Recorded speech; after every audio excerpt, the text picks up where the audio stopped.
Vítejte. Zamysleli jste se někdy nad tím, že být nemocný je vlastně mnohem víc než jen nějaký biologický problém? Dneska se spolu podíváme, jak společnost utváří naše chápání toho, co je nemoc, zdraví a medicína. Pojďme rovnou na to. Takže začněme tou úplně základní otázkou. Co to doopravdy znamená být nemocný? Je to jenom seznam příznaků v lékařské zprávě nebo nějaké číslo z laboratoře? Jak za chvilku uvidíme, ta odpověď je daleko složitější a často leží tak trochu mimo naše tělo.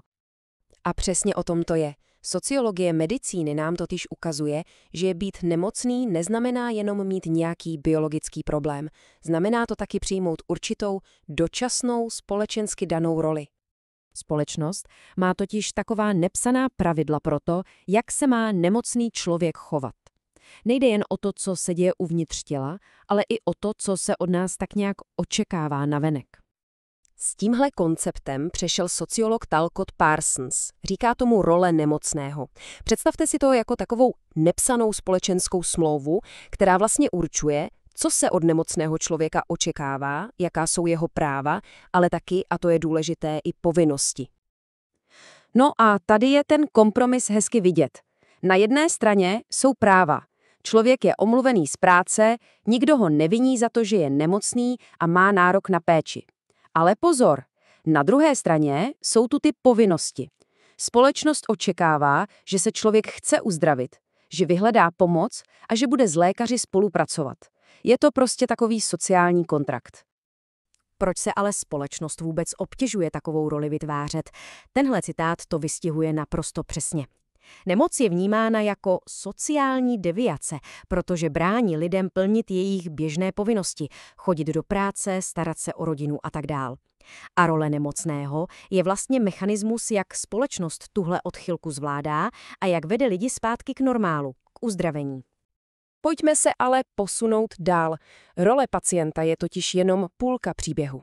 Ta druhá, a neméně důležitá, je vztah, který je pro uzdravení naprosto klíčový. A to je vztah mezi pacientem a lékařem.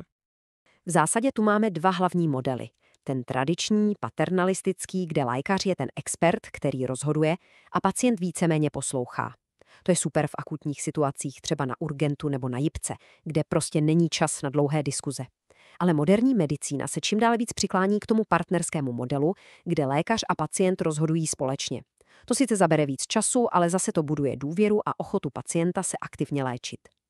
Dobře, doteď jsme se soustředili hlavně na jednotlivce, ale teď si od toho pojďme trochu odzoomovat. Jaké jsou ty větší, často úplně neviditelné síly, které ve skutečnosti rozhodují o našem zdraví? Když se řekne zdraví, většině z nás se nejspíš vybaví dvě věci. Geny a lékaři. Ale co kdybychom si řekli, že tyhle dvě věci tvoří jenom malý zlomek celé rovnice? Podívejte se pozorně na tohle číslo. 50%.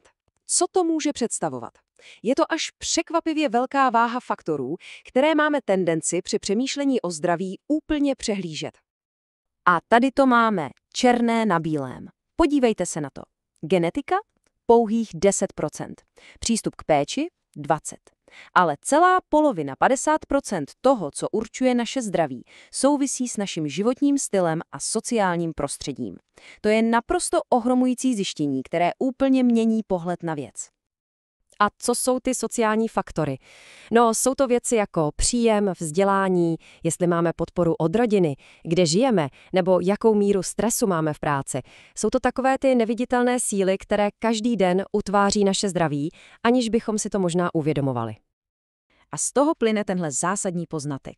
Místo, kde člověk žije, jeho socioekonomický status, může mít na jeho zdraví a délku života ve finále větší vliv než DNA, kterou zdědil po rodičích. To je síla sociologie v medicíně. V poslední části se podíváme na jeden moderní trend, na to, jak stále více lidských zkušeností a problémů začínáme definovat jako lékařské diagnózy.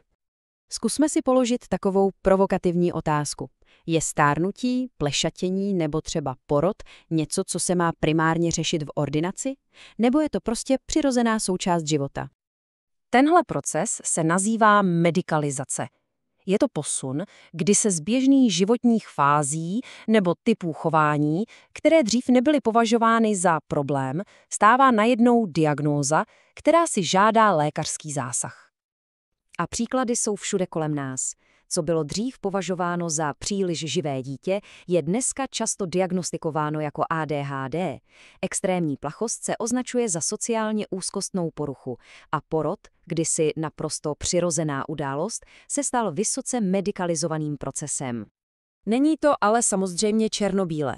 Na jedné straně medikalizace pomáhá lidem získat léčbu a může snížit stigma, například deprese je dnes vnímána jako nemoc, ne jako nějaká osobní slabost. Ale na druhé straně to vede k tomu, že se z normálních projevů života stávají nemoci, což může vést ke zbytečnému užívání léků a rostoucí závislosti na medicíně. Co si z toho všeho tedy odnést? Asi především to, že naše zdraví není jen jednoduchý příběh biologie. Je to vlastně neustálý a složitý rozhovor mezi naším tělem a tím sociálním světem kolem nás s jeho pravidly, tlaky a nerovnostmi. A tak na závěr jedna otázka k zamyšlení. Až budete příště přemýšlet o zdraví, ať už o svém nebo někoho jiného, zkuste se zeptat, jaké neviditelné síly tu vlastně působí, co všechno se skrývá za těmi příznaky a jaký sociální příběh se tu odehrává. Děkuji za pozornost.